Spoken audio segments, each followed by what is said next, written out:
You are listening to the Will Power Podcast. Welcome to the show.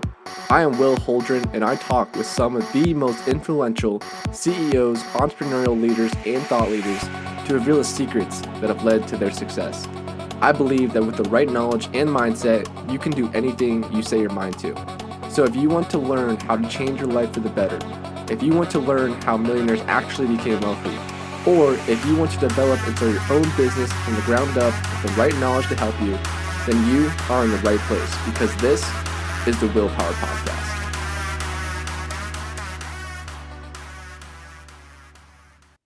How we doing, everyone? My name is Will Holdren. I am the host of the Willpower Podcast. Today we have an entrepreneur, and his name is Doug Brown. He's based out of New Hampshire. And Doug is the CEO of a company called CEO Sales Strategies. And he's also the CEO of a company called Vibitno, which is actually a software for sales efficiency. So I'm excited to dive into that. On top of that, he's generated over $1 billion in sales. And he was the independent president of training and sales for guys, entrepreneurs like Tony Robbins, which you guys have obviously heard about.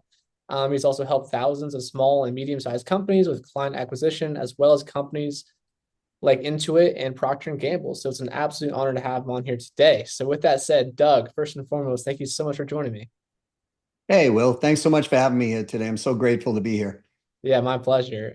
You have quite the background, obviously, in sales. And so I think what you're going to say today is really going to resonate with my audience who obviously falls into that categories of being entrepreneurs, small business owner, medium-sized business owners. And they're always looking for client acquisition strategies and just like any business, how to increase the bottom line sales and revenue number. But before I dive into that, I want to ask you a question I ask all of my guests, which is one, what makes you want to take time in a busy day to hop on podcasts like these to go out there and share your story? Well, people ask me, so but even though they ask me, I like doing this because Yeah. as I'm older now, right? So it's like and as I get older, the more I realize that it's making money's great, don't get me wrong. I like it. Still do.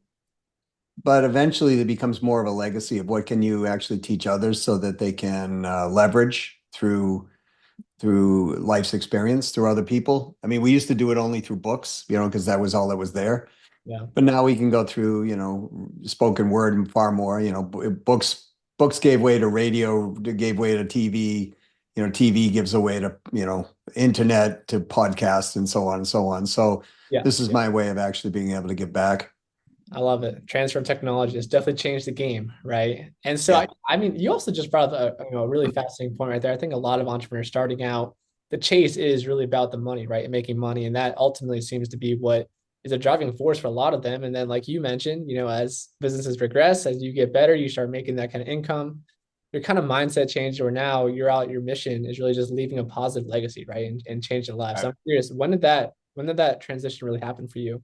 If you can recall. Probably more, I would say probably in my 50s, right? That it started to go there because, in your 20s, 30s, 40s, you're kind of in your warrior years. You're just really like, I'm gonna prove to the world I am who I am and, make my mark or whatever. But you also have, potentially having children and families and things to support. Then eventually you kind of get to a place and you go, okay, I made the money, house is paid off, car's paid off, bank's filled, all of that. And it's like, I remember Tony Robbins saying sometimes when you reach a goal, if you're not clear about the goal, it's like you're going to get there and it's going to be like, is this all it is? Like, I worked for all this, and you feel better, but you don't feel fulfilled. Yeah. And then, so what happened was one day I was talking to a gentleman. His name's Raymond Lowe. And Ray calls himself the luckiest man in the world because he was married for over 50 years, still is. Was financially fine, everything, traveled, did all that stuff. And Ray said something to me one day that just kind of perked my ears up and made me really think. He said, Doug, build your business around your life. Don't build your life around your business. And that was something I hadn't done. So, I always tell people now as kind of a pass it forward thing. It's like, what kind of lifestyle do you want? And then build your business around that versus, just having a life, but your business is consuming the life. The second thing that happened, Will, was I was kind of in tandem. I was, the same day, I actually watched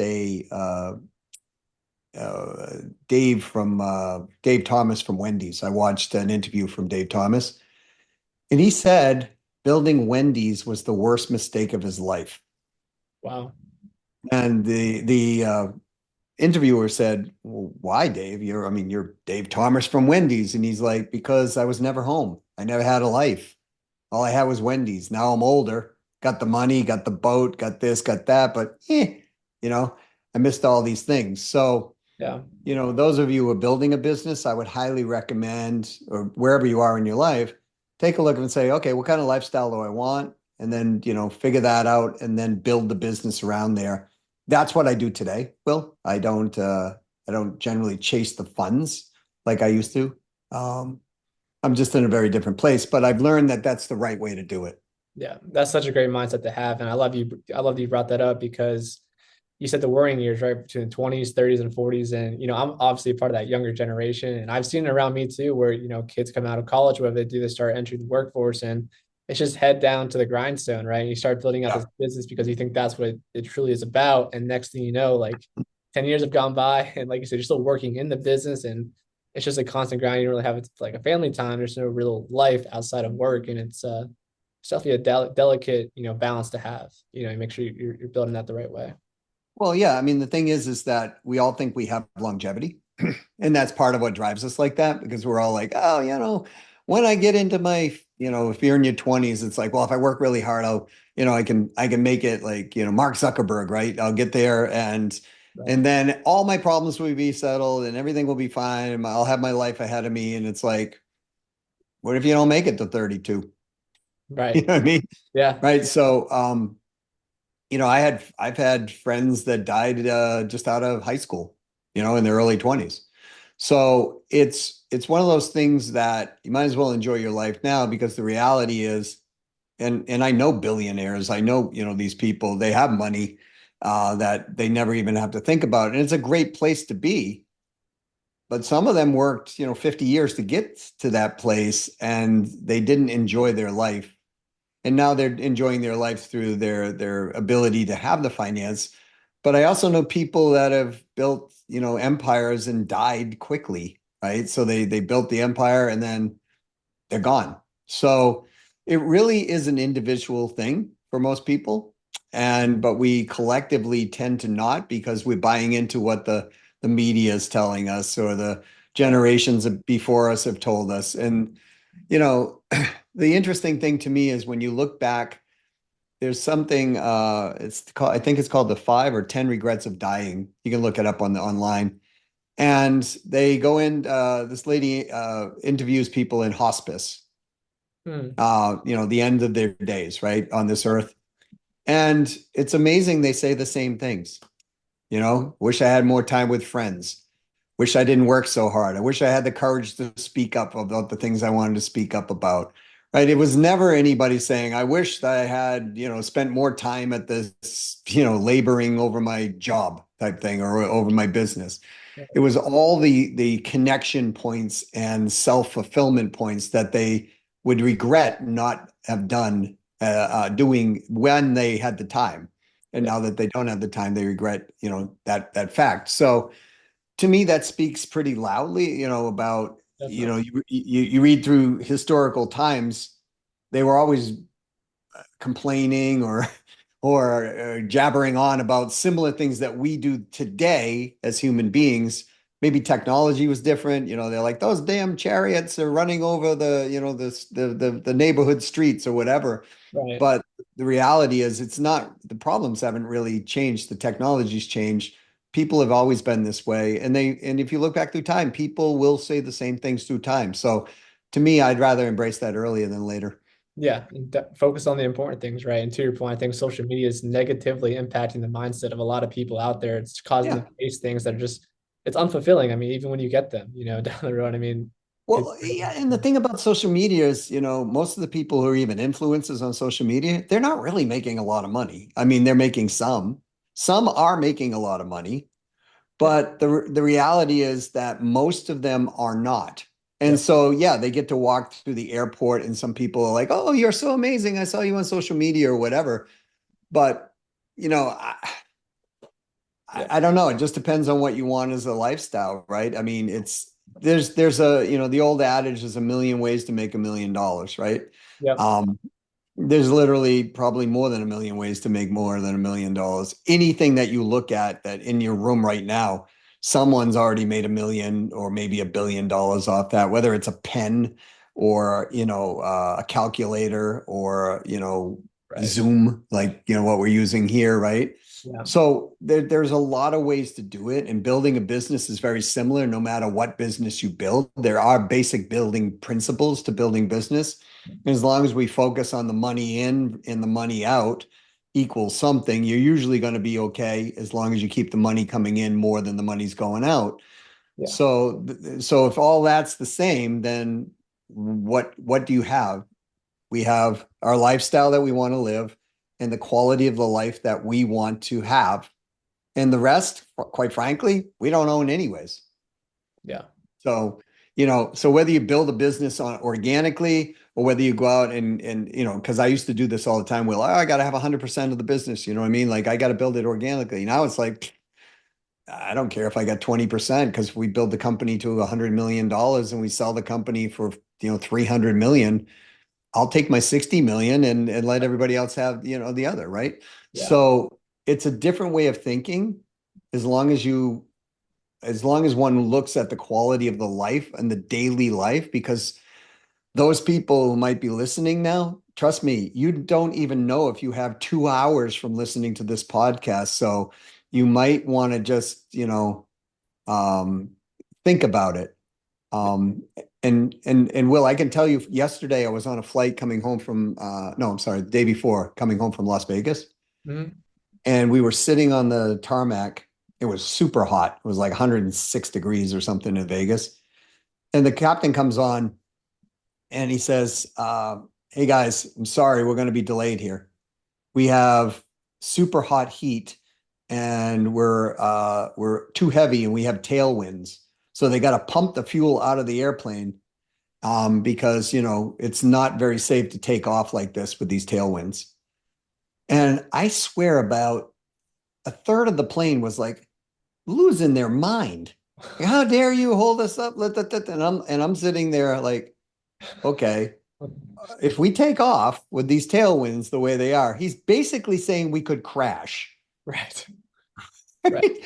And I'm like, dude, if I have to sit on this tarmac for 4 hours not to experience that, I'm perfectly fine. But Yeah. because people are so driven on that plane, like, and they're so out of touch with the reality of what is the quality of life, they're thinking, man, you know what? I'm going to be late for my connecting flight. Okay, that's great, but if you're dead, you're going to be, late to connecting flight anyways. Right. So, and this is how I think people live their lives a lot of times. They're just in reactive mode all the time. Yeah. And they wake up one day and they're like, man, and 30 years have gone by, right? And what happened to this? And so if any message can ring out true on this thing, this should be it. It doesn't mean don't build your business, don't be successful, all of that stuff, but just be more In the moment. in the moment and understand where you're going Yeah. and why. Right. Yeah. It definitely puts things in perspective to your point. I mean, you gotta, like you said, 30 years can go by and you look up and you just missed it. So you Yeah. gotta be able to appreciate things while you have them, or else you may never be happy. I hear people say all the time, man, if I just have a successful business that's worth X amount of money, I'm gonna be happy. But the reality is you gotta fall in love with the journey, right? Because the journey could take many years or it may not even come to conclusion, right? You gotta enjoy it while you're going through it. And the thing is that does, that could or could not be the truth, right? I mean, Yeah. I was involved in a company and the company actually sold for $2 billion, right? So we had stock in the process and all that stuff. And, we made money. And I've been involved in many companies that we've made money. It's just, sometimes you get to the end of it and you're like, well, nice check. I'm glad I have it. But like, it's not as fulfilling as, some other things in life. Yeah. And, so when you look at somebody who, like I was just talking to somebody who was a school teacher and she impacted, hundreds or thousands of lives through being a school teacher. Now, she didn't get highly paid, but she's certainly more satisfied than some of the corporate executives I've talked to making, $1 million, $2 million a year. So it doesn't mean that your job title should define you or your business should define your identity. And that's where people get in trouble. Well, because they start making decisions from scarcity versus making decisions from, hey, anything is possible in abundance. So it's like, well, I won't go borrow money because I'll have to give up a little bit on the company. And it's like, okay, but that's kind of not the right thought process if you want to grow, Right. because we've got the business to this point. It isn't moving past that point. So many people keep themselves stuck. Then when they're stuck, they're miserable because they got their identity tied to it. And it's like, well, I should be here, not here, but the decision was made to be here. Right. Now, if you have a $5 million company and you wanted to net out, let's say 20% and make $1 million a year, and you were clear about that because of the quality of life that you wanted to live, then great. You're going to be in bliss at $5 million. And if you build the company to $50 million and you make more money, but there's stress days and you're just out of your mind and your family life's a wreck and all of the things that come along, the getting divorced or whatever, your kids are estranged from you and all these things, and those were important to you, then what's the point of building to 50 million? You would have been more than happy at 5 million, right? Yeah. So that again, some people go, no, this guy's crazy. Well, it's my take on life from being here for 60 plus years. But this is, and I've worked with thousands of entrepreneurs, so I think I have a pretty good pool to pull from. Definitely. From very famous people to famous corporations to unknown people as well. Right. Right. And like you said, it's perspective and knowing what you want. I'm sure you've seen that, like you mentioned, your journey when you're working with all these companies, all these entrepreneurs, you got to realize what the end goal is you're trying to get to. And obviously you've been in sales for quite some time. You're the CEO of Sales Strategies. You've helped thousands of people and companies. So after you defined, what these companies and what their individual goals are, I mean, what are some of the main flaws that you see in all these companies who are trying to go out there and just increase their sales and increase the bottom line revenue? Because you obviously come in here, you change the entire operation pretty much for sales, and you just really increase the overall revenue. So what are kind of the main things that you're going in there, taking a look at, and just changing for these companies and people? Well, so I think I hear two different questions, right? I hear question number one, what do the company or the business owners usually want in their business? And then the second one I heard was, if I'm coming in there and changing the structure of things, what do they want at that point, right? Sort of around there. Yep. So,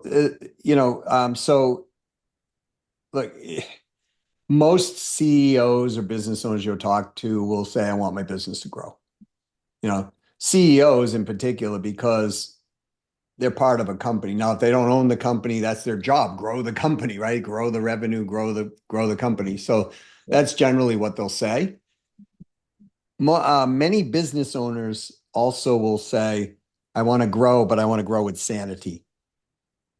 Right? Because if you started up a company, you built the company to a certain place, it's tiring. It can be very tiring if you build it, especially on your back, right? That type of thing. So, they want to build it with sanity because making too many adjustments and changes causes disruption in not only the business, but in people's lives. So those are kind of the two things that they want to grow with. And CEOs of, say, major corporations I've not heard many of them say, I want to grow with sanity. They just want to grow because they want to serve the stockholders. They want their bonuses to be bigger. They want to have the repute of, the accolades of, oh, look at look what Bezos did, or whatever, right? I mean, it's one of those things. Yeah. And so when I come into companies, traditionally, what CEOs are looking for is growth without losing head count, usually, right? So they don't want to necessarily turn over people to do this. Business owners tend to want to increase that, keep the head count, if not, but believe it or not, most of the time business owners are more willing to move people to different positions than CEOs and companies, right? So, but they all want predictable revenue growth. I mean, that's traditionally what they want because they're having challenges Yeah. forecasting. You know, if your revenue's up and down and up and down and up and down, and you're trying to do an initiative in the company, it's really hard to do that because you can't invest the money when and you're in the down state, and when you're in the up state, you're like, oh, we're good, and then a month later or 2 months later, you're back down. It's like, we can't invest this to do this at this moment, and that's why it's so important to have consistency as much as possible in that predictability. Yeah. So generally, they all want predictable revenue growth.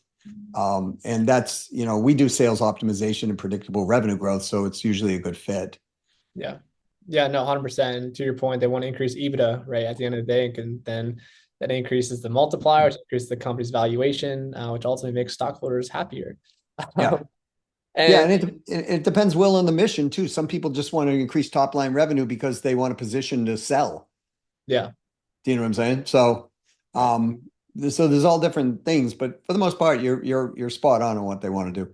yeah. I feel like most business owners that I've come across, at some point they end up plateauing with the revenue, and they find it really difficult to kind of break through that point in their business to keep scaling, keep growing it. In your experience, what have you seen that causes this kind of plateau, and kind of what are the biggest mistakes that they're making that's preventing them from breaking through that plateau and continue this growth? It's really stuck minds, right? It's the sticking point of the brain, really, when it comes down to it. So the look, if we look at anything in life, take AI right now, right? Yeah, These things were being talked about in the 40s, the 50s, the 30s. You know what I mean? Like, oh, one day we're going to have this robot thing that's going to be able to do X, Y, Z, right? I mean, you look at Disney, Walt Disney World. I mean, they were like futuristic stuff back when Walt Disney World came out, right? So the mind, Napoleon Hill, the mind can achieve what we first can conceive, that type of thing.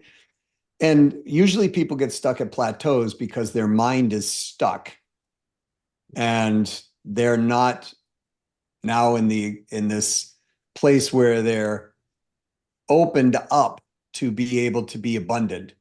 They're too worried about protecting themselves. And so they get more scarcity mindset around that process. So, usually, not always, but almost always, any problem can be solved, right? So with something. The challenge is they get myopically focused on the problems and they're trying to cure the symptoms of the problem versus going after the cause, the root cause of the problem. Because when you remove the root cause of the problem, you no longer have a problem.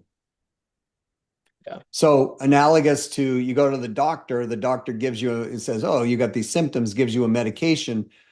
Let's say that the symptoms go away, like anxiety. That's another, one they'll give them anti-anxiety meds. So they don't feel the anxiety anymore, but the anxiety is not gone. right. The cause of the anxiety is still there. So the anxiety is still manifesting. The body's still shooting off all these, cortisol and adrenaline and, flight or fight syndromes, all that's happening. They just don't feel it. We don't see the symptoms as much.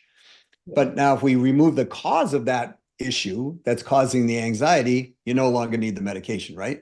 yeah, So it's the same thing in business. Usually people get stuck at a plateau because they're like, okay, this is all I can see at this moment, or I can see beyond that, but I don't know how to get there. But I don't want to feel like a schmo or seem like I can't be the person that, doesn't understand.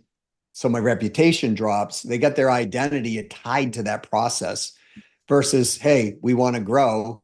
This is how we grow. Maybe I need to step sideways and bring someone else in who understands how to do it.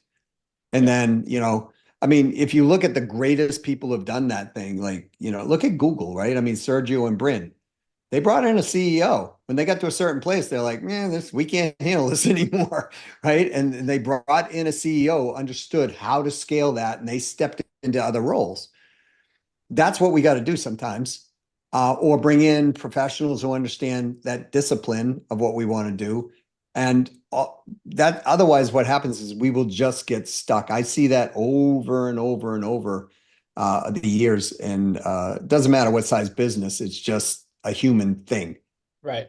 And to your point, it's just hard to break habits in a mindset you've had for so long and try Yeah. something brand new. And so new things are scary, right? And so we try to steer away from those. Okay. Well, and a lot of times it's conditioning from when they were a child, Yeah. right? So, people who grew up, for example, in, my generation, people grew up in the depression before my generation, right? So they would tend to look at things differently than I did. My brothers grew up in the, I was grew up in the 60s and 70s. I looked differently than people who were in the Great Depression, right? And because we just had a different thing. My parents grew up in the 50s. They looked at things differently than the previous generation. But so sometimes it's generational teaching that causes this to be, if we were brought up in a household that, luxury items were only for the will, for the ultra rich, then we'll tend to want to serve that master, of the template of love that we grew up with. And so we're going to be, oh, it was good you saved some money. It was good you did this. It was good you did. What do you mean you're going to buy a Porsche? No, no, no. That's only for those people, right? Right. So as we start to get older, we're just kids in bigger bodies at that point, unless we, get a hold of these things. Then, and I've seen this in selling a lot, Will, where people will undo a sale, due to the teachings that they had through their youth. Mm, And it's like the sale's going to close, and then nope, they undo it right then and there. And so they don't consciously do it. It's just that they're on that template of love and they're on autopilot. And so we've got to constantly challenge these things. yeah. Yeah. I think that's such a good point. I had a guy on my podcast not too long ago, and his whole thing was all about preventative health, which goes right into that analysis you were talking about, right? It's about solving the root issue where you have depression, anxiety. It's not just about taking a pill, it's about going out, getting more sunlight, it's getting more vitamins, right? And then that'll just ultimately cure one of those symptoms. And so it's like you mentioned, it's really the same thing in business. And Yeah, yeah, I would agree with that. just gonna find out what it is, right? Um, Right, right. And sometimes we can't see it, so we have to have other people, yeah, yeah. tell us. Yeah. So I did want to jump into one of your newer companies and newer things you're working on, which is Vibitno. And so kind of walk me through the background on that and why you saw a need for it and really the solution that this brings to business owners.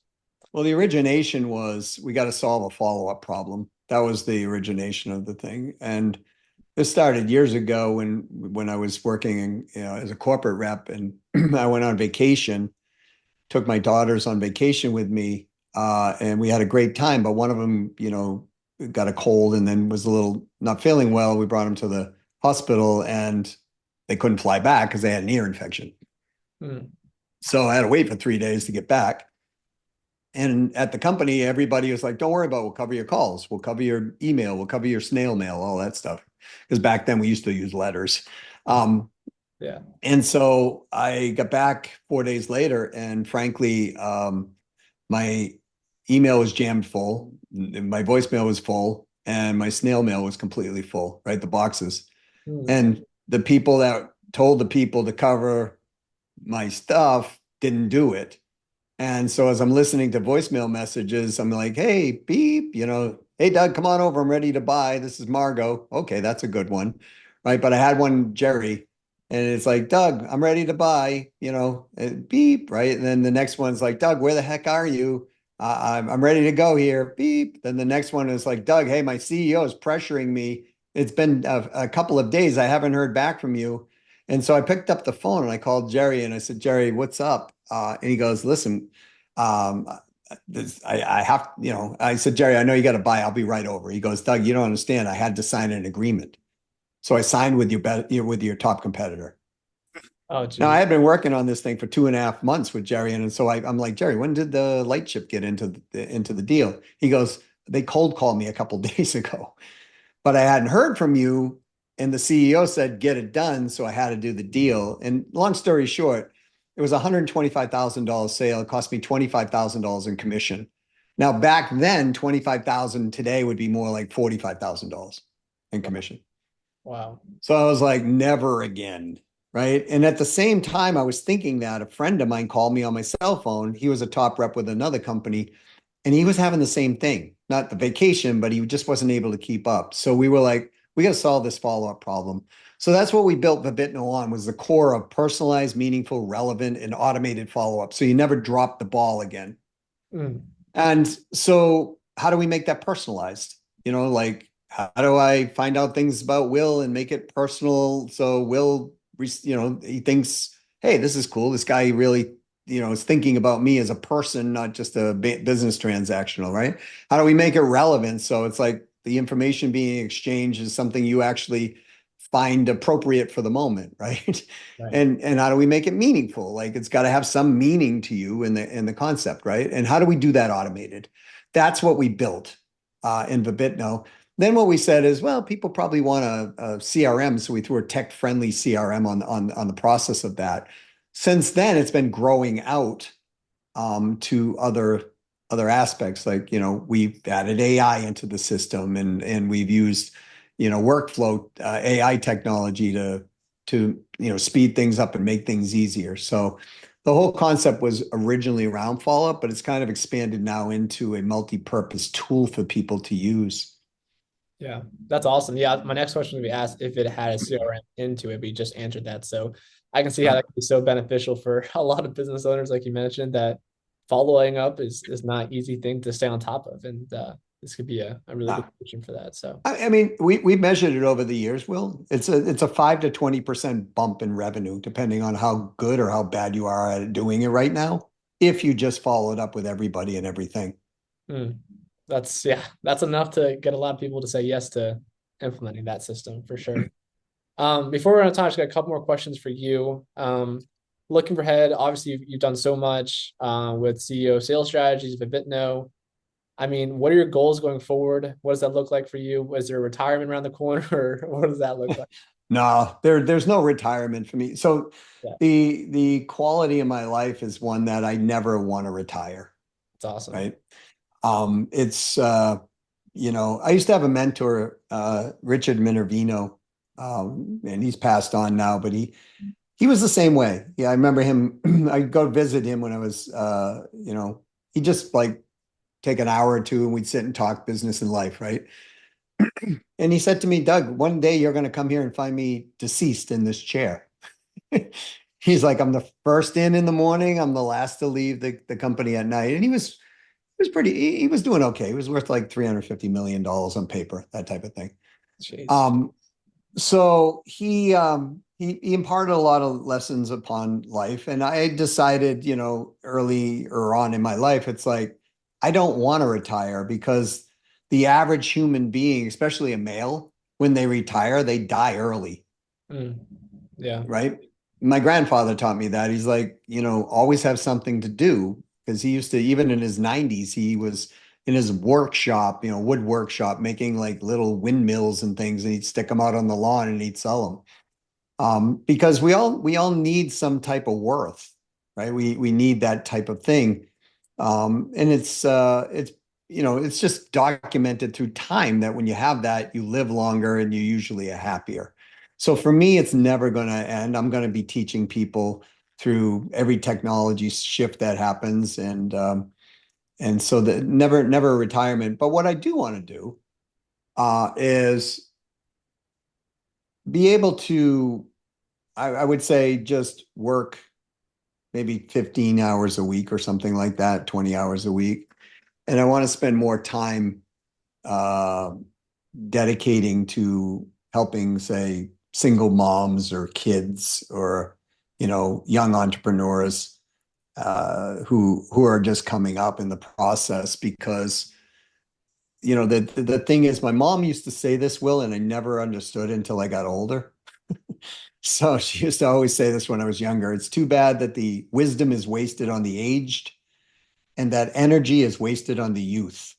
Mm, And I didn't get it early on, but I get it now, right? Because, I mean, you think about it, if you had the idea of wanting to start a consulting company, for example, right? So I happen to know a gentleman, his name is Thomas Dorley Jr., and he started a company called Braxton, who now is called Deloitte Consulting, wow. Yeah. right? If Yep. you had the opportunity to talk to Mr. Dorley and you said, I want to bring up and be a consultant, I bet he can impart some wisdom on you, like just like that, right? That would take you 10 years to figure out some of that stuff. So as we get, you know, in the more of the wisdom phase, like people ask me questions about selling or whatever, and it's like, well, this is two or three angles that I would look at, and they go, oh, geez, I never thought about that. Well, that's because you haven't been in that situation 72 times and made the mistake already, right? Um, so how about heading off the mistakes ahead of time? So you don't. So I teach my daughters. I have two daughters. I'm teaching them that um, consistently. So I'll be writing more and be putting more content out and things like that. And we're going to start a training process, a training company that we're going to make actually pretty moderately priced so that anybody can come through the process. It's just, again, it's more my way of saying, hey, I'm giving back to the world. Um, so those are the things that you're going to find that I'm going to be doing. Probably be doing more podcasts, more things like this, because I can reach a wider audience by doing that and helping people. And I'll be doing this till they find me deceased in my chair, probably, you know. Yeah, yeah. Well, that's great to hear, and yeah, that's all great goals with obviously a great purpose and reasoning behind it. Um, Before we hop off, is there anything else that you would like to say? And if people want to reach out to you or your company, what's the best way for them to find you? So we do a monthly master class. The next one we're doing is called Stop the Leak. It's actually on follow up. So, you know, they can go to ceosalesstrategies.com/, stop the leak. That's one way of getting to, you know, it's free. So for free. They can check me out at Doug Brown 123. That's my LinkedIn. If they just type in Doug C. Brown revenue growth, I'll be pretty much all over the place. If you type in Doug Brown and you find a hockey player from the Detroit Red Wings, that is not me. Um, I can't skate very well, so that would not be me. Um, but you know, other than that, they can just email me directly at doug@ceosalesstrategies.com. I do have two people check my email, but I will answer all inquiries. And you know, if they're interested in whatever whatever the challenge is or the opportunity they're looking for, the goal they want to resolve, pretty much we can usually help them. That's awesome. All right, guys, there you have it. Go reach out to him. Doug Brown, thank you so much for joining me today. Thank you, Will. Appreciate you having me here.